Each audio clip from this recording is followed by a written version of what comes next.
public self-reflection among Japanese citizens about their role as aggressors in World War II. A letter from Uno was among the thousands that Honda received in response to his groundbreaking report, and most of which, according to him, I believe he said 80% were positive, and they included a good number from veterans and bereaved families. But Ceylon had completely imagined the trajectory of the speaker's thoughts in the beheading. This would not alter the point at hand, that the act of looking attentively at an act of injury is the event that generates critical thinking, self-doubt, empathy for the other, and a linking of the lives of others to one's own existence, family, and nation. Whatever our respective ethnic, cultural, and national affiliations, if we respond from within contemporary space, it would seem that Sontag was right about the benefits of slowed down viewing and narrative interventions into living memories of atrocity. Thank you.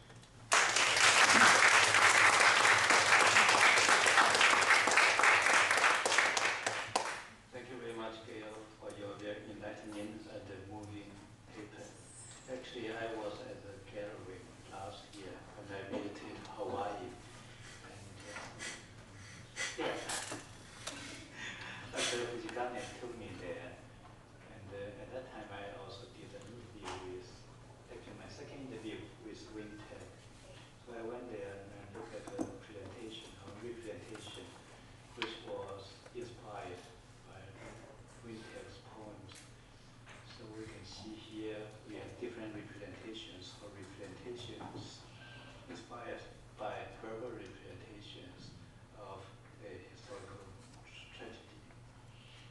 Actually, last month I was in Cambridge, Massachusetts for 2 weeks. And there I met Ha-Jin and Hong Zheng, or in Chinese Zheng Hong. Both have been working on their novels about the Nanjing massacre.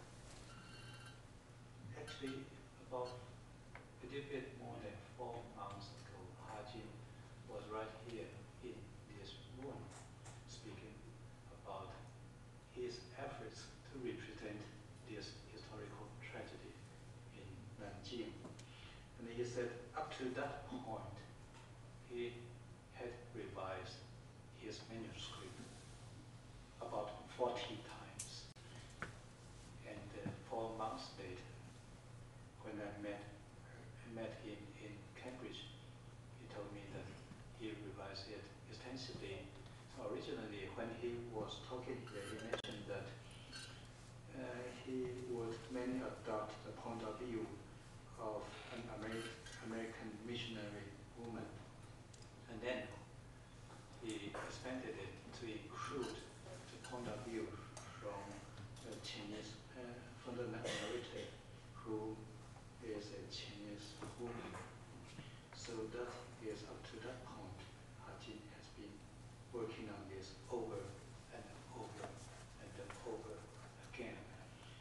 As for Zheng Hong, who is a mathematician, and actually who was said to be nominated for the Nobel Prize once, he was also a writer, and he wrote about this.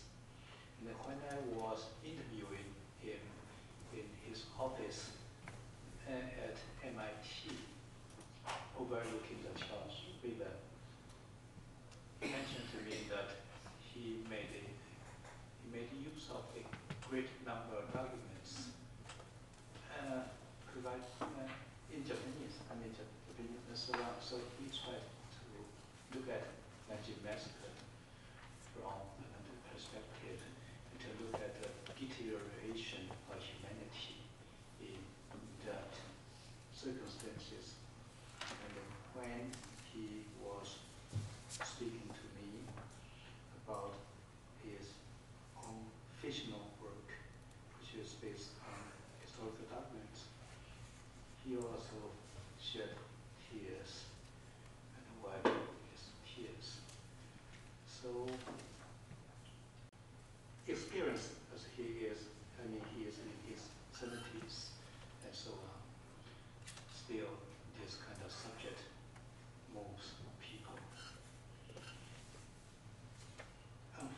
University, we don't have, originally we have two scholars from Nanjing University, but unfortunately, both of them are not able to join us today. However, I think after we heard the poet's presentation and also the very enlightening criticism from Gayle, Professor Sato, I think we have a lot to talk about. We have more than half an hour. Now the floor is open for discussion.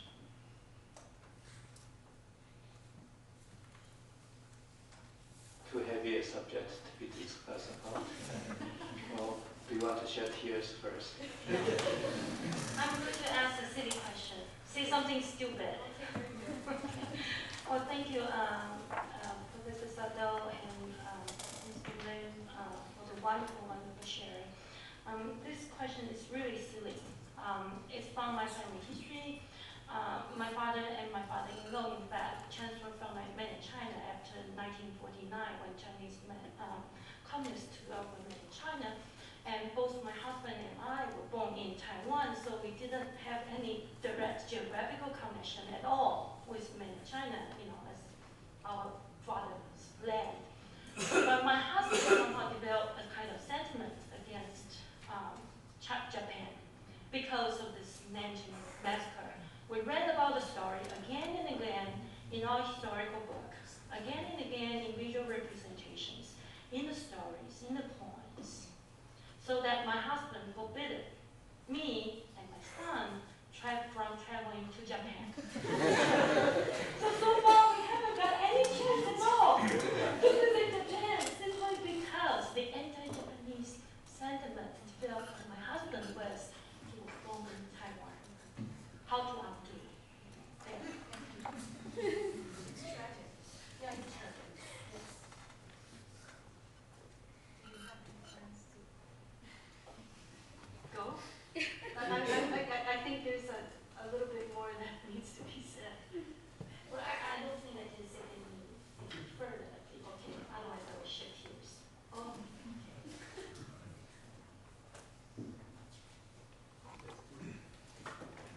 Hi, my name is Gayle Roberta. I'm from National Taiwan University.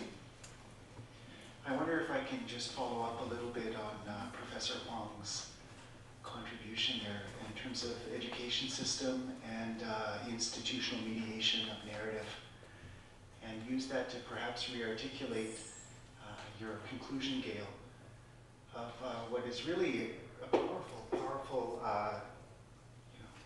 and attentive reading of the poems in relation to all these other kinds of representations. These contemplative spaces, I just wonder, how do they take shape institutionally, either through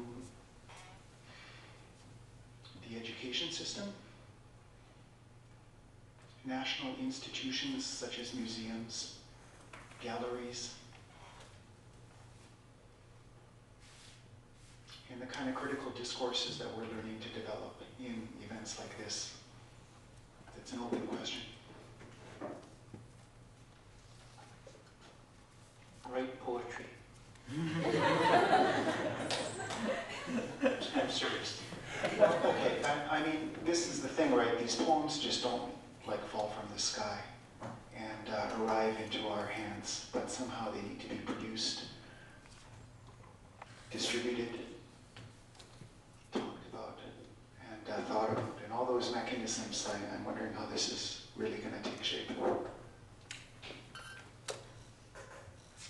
to throw this back to Wayne, but you have to realize this is a historic moment because he's talking about his own poems and saying they are great. You must remember this. This has never happened in my knowledge. He usually won't say anything about his writing. But the question that's a great question coming off the question at the end of the previous panel about Andy's question about